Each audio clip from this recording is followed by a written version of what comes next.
Not only am I going to show you how to get into the best club in all of America, but I'm also going to show you how to party for free, how to get drinks for free, open bars, all that fun stuff. What is up, my fellow budget travelers? In today's video, I'm going to be going over why we love promoters, why they're the best thing ever, why you need them on vacation. Most of these tips will go true for any city that you're in, but for this example, I know you guys want me to talk about Vegas, so I'm going to tell you about the promoters in Vegas. But as I said, this goes for anywhere. If you're on a resort and you meet a promoter, they can really hook you up. If you're in New York City, they can definitely hit you up because those ones are more exclusive. But Vegas is the easiest. They let almost anybody in, so I'll go over Vegas first. The main reason that we love them is they get us in places for free.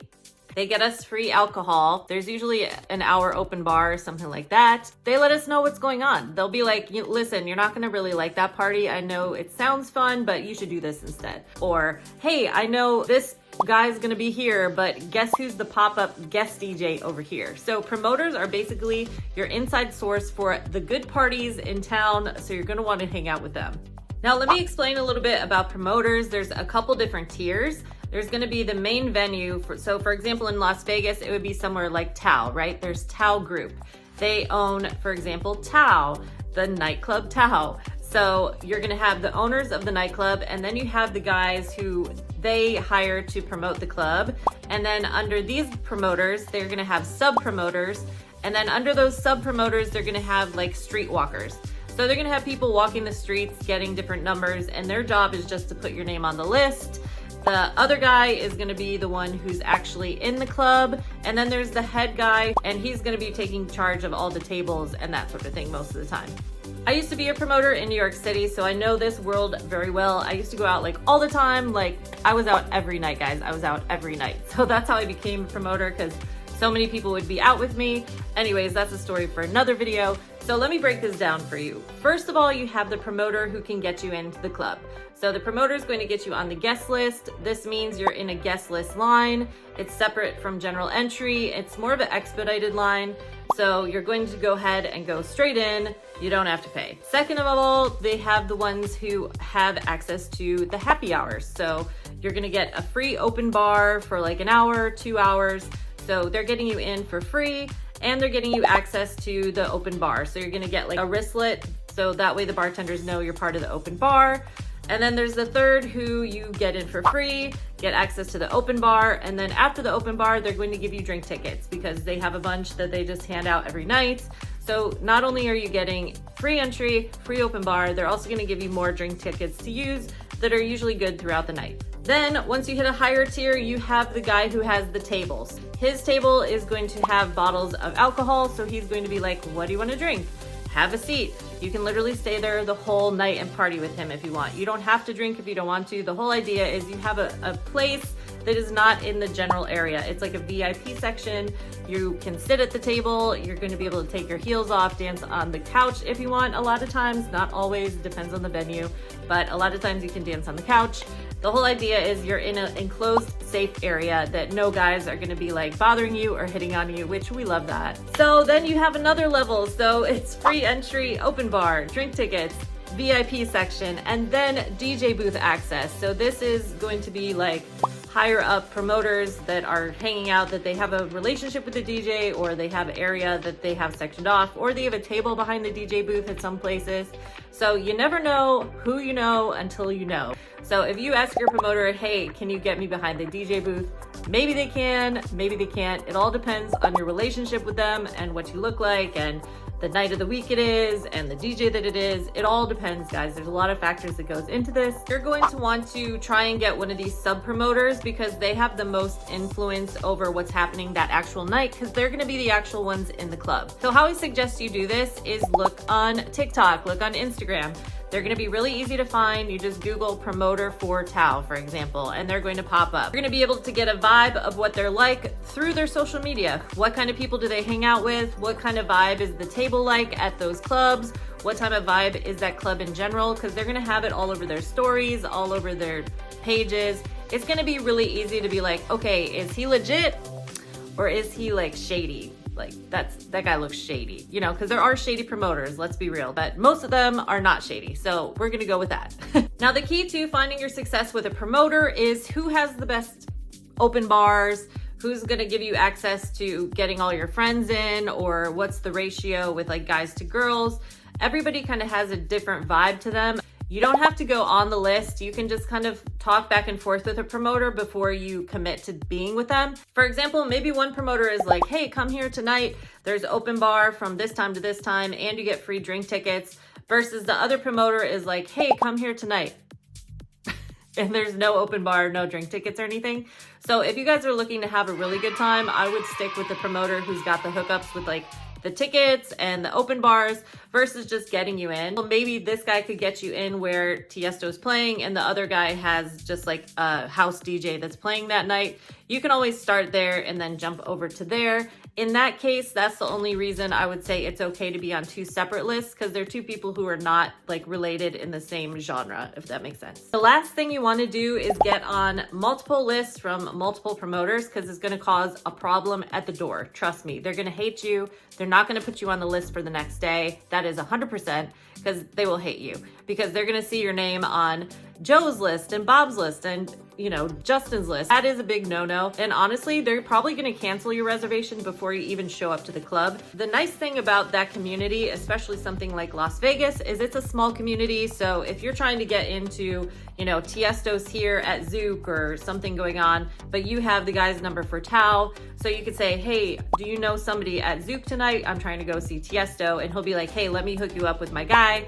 And then they're going to connect you with their connect. And, you know, it's a whole community there. So they're always sending each other people. So you're doing it the right way that way. In that case, it would make sense because they're not part of the same party circuit. He has access to that party. This one does not have access to that party. That's the only case where it's okay to be on two different lists, because maybe you want to go to this one for the open bar and then bounce, and then go see Tiesto, which is totally fine. Does that make sense? Let me know in the comments. I'll answer any questions you may have. I know it gets a little muddy. And just to continue talking about like promoters themselves, think about it, it's all about who you know, it's all about networking. So if you have a connection with somebody and you like meet them and you get along really well, like that's gonna be your guy. That's gonna be your go-to guy. They'll be able to hook you up anywhere because now you have a relationship. You're not just a rando texting them. They know what you look like. They know what your vibe is like. They know what your girls are like that you're with, or girls and guys.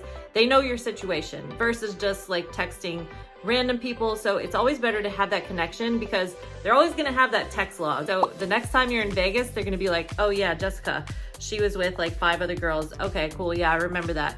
At that point, it's probably been, 6 months or a year or something since you were there last.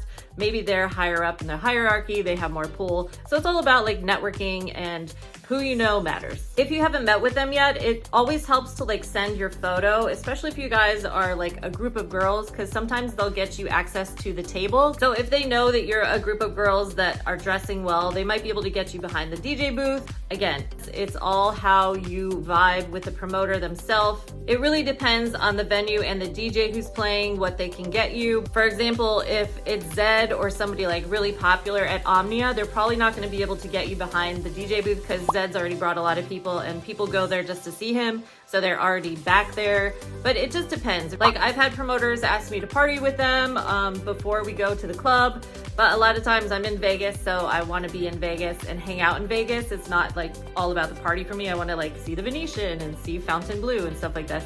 There's a lot of times there's a pre-party, there's a dinner before. Different promoters have different levels of promotion. So now that you understand how the promoters work, let's talk some basics. So usually what you do is when you get on the guest list, you're going to get sent a text message that day of the week that you want to be on the guest list for. And it'll have a bunch of instructions of what to do and when the open bars are, what time you need to be there, etc., etc. Now, the main key thing here is if the open bar is from opening hour to like an hour after or 2 hours after, you're gonna wanna get in line. There's always gonna be a line, and especially for open bar, because everybody wants to go to the open bar, right? So if you get there at the time that it opens, the line is already there. So you're not even gonna get into the club until half an hour to 45 minutes into the open bar. Does that make sense? So you're gonna have to get to the club earlier to get in line to wait to get in. Otherwise, you're losing out on that 45 minutes of open bar time that you could be having a couple drinks and getting a good spot by the pool and all that fun stuff. I don't mind being there early, but Keep in mind the headliners come on way late, guys. So for a pool party, I want to say the headliners, I've had them go on at 1 o'clock, I've had them go on at 2 o'clock. Steve Aoki one time didn't even get on stage until 3 p.m. And we were like, at 5 o'clock, we're like, we have to leave because Dead Mouse is on tonight. We got to take a nap. We've been in the sun since like 10:30 a.m. or whatever time we got there for the open bar. So keep in mind, guys, if you want to party hop, you're going to need a nap in between. And a lot of the times the headliners aren't coming on till late. So Steve Aoki came on at 3 p.m. and Dead Mouse came on at 1 a.m. So just remember, you're gonna be out all day in Vegas, so just pace yourself and make sure you plan accordingly. And speaking from experience, you need to leave the pool party, guys. At some point, it's so much fun and you've got a little buzz going on, but at some point you have to leave the pool party. You have to go eat. You need to take a nap or you're not making it to the nightclub. Trust me, like this happened to me this last time we were in Vegas because it was amazing. It was Afrojack and we stayed in the pool until like 6 p.m., 7 p.m. I don't even know what time it was, but we were starving. And then you have to deal with like cabbing back to the room. Then you're trying to take a nap. And then it's like, oh, it's just like, it's a lot. So just keep in mind, plan your day accordingly. Think of it this way. You got to see Steve Aoki for like an hour and a half. Now you're gonna get to see Dead Mouse for like an hour and a half or however long you wanna stay. But the idea is you got to see both of them for free with free drinks. If you wanna see that crazy weekend, that was like a crazy weekend. All we did was party. I have a separate video about that. It was awesome. We saw like Marshmello, Steve Aoki. Actually, Marshmello even paid us to see him. He literally dropped money from the ceiling. Like this was me. Like, oh, it was a crazy weekend. We saw all of them for free and we got paid to see Marshmello. Another thing I do want to talk upon is if you do want to buy a table and you guys want to have a girls trip and have your own table, keep in mind the minute that bottle's empty, you're out. Once you empty that bottle, your time at the table is done. And they don't let you milk it. They'll let you milk it for maybe an hour or so, but you're gonna have to get a couple of bottles in order to keep that table. Now it's up to you. Maybe you just wanna hang at the table for like an hour or so, but you know, everybody comes in for the main headliner and that's when they're kicking people out of the table. You gotta go because this guy's coming in to buy like $1,000 bottle of something. So I don't know if you have it in your head that, you know, you're gonna go and get a bottle and you guys are gonna sit there for the whole night. That's not how it's gonna go down. Even the waitresses are going to be pouring your drinks heavy and you're like, oh my gosh, she's making my drinks so strong and so good.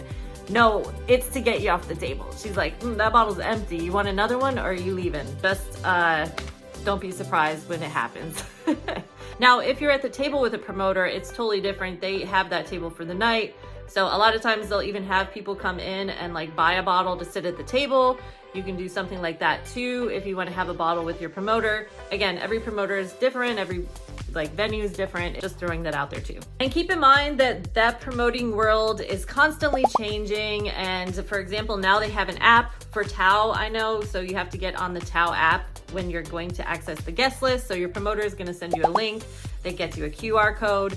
So who knows with technology what is going to happen next, but at the end of the day, the promoter is going to be able to give you the best experience you're going to have, and you're going to be able to see crazy amounts of DJs for free, and who doesn't love that? The last thing I want to go over is bringing guys into the scenario. It always gets tricky because most places you're going to need a 1-to-1 ratio. A lot of places, honestly, it's 2-to-1 ratio, and sometimes the guys are still going to have to pay depending on the venue. So it's like, you gotta make sure you read the text because maybe it's, okay, I can get you guys in before 11. You gotta go in before 11 because the minute 11 hits, they're gonna be charging you at the door. It's not your promoter's fault. Remember, your promoter is not controlling how fast the line goes. That is security. That's a whole other thing. They're like pacing people because they want people to pay eventually. So this is why it's imperative to not just walk up to the door at 11 o'clock. If you need to be in by 11, you need to be at the door at like 10, 10:30. It depends again with your relationship. Sometimes with the promoter, they can just walk you in. I know when I was in New York, we used to walk people in. They would just meet us at the door. We would walk right in with them. It really just depends on the venue and the promoter as with everything else. But yeah, guys get kind of tricky. And if you're a group of guys, all I can suggest for you to do is to find random girls in line or find random girls before you go in. Or, you know, get on the guest list and bring a girl with you. Just find girls. It's so easy to meet people in Vegas.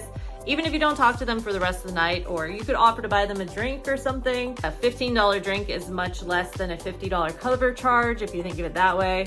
And just to give your guys a little bit of etiquette, if the guys do make it to the table, like the promoter lets them onto the table, a lot of times it's only girls allowed on the table, but if they do let your guy in, have your guy offer to tip. A lot of times he won't accept it, but it's nice to at least, you know, show the guy that you appreciate that you got him up there. So that really meant a lot to us when we would bring guys up to the table, especially when the promoter's letting him up when it's really high volume, because you know girls are like blowing up his phone, so that guy's like taking up space, you know what I'm saying? So the fact that he let you up there, that's really nice, and just offer him 20, be like, hey, this is towards tip for the bottle server. The name of the game is look as cute as you can when going to any nightclub. Vegas is super chill with dress code, but New York City is a beast. Like, if you are not dressed wearing something like nice, you're not getting into the club. I'm sorry. They're gonna make you wait in line. It's the oldest game in the book. They make you wait in line and then they're like, oh, they're on the list, but they're not. They're just getting people around you. If you ever get stuck in a line and they're not letting you in, just go to a different venue. There are so many clubs in like New York City. There's so many clubs in Vegas. Just go somewhere else. They're not gonna let you in. For whatever reason, that security guard is not liking you. He doesn't like what you're wearing. Whatever it is, just try and dress as nice as you can, you know, beat your face, look cute, and that's all that really matters in Vegas. But again, New York City is a whole different beast. So just meet a promoter, they'll tell you the latest in New York, but New York is changing constantly. Where Vegas is more like a numbers game. Clubs are massive, so they're just trying to get people in, get people in, get people in. New York City, a lot of these venues are like super tiny. They're like super small. I hope this video helped you guys out. Feel free to ask me anything in the comments and I'll do my best to help you out. I talk all things Vegas, New York City, all-inclusive resorts all over the place. So make sure you hit that plus if you want to travel more on a budget. I've got you covered. See you there.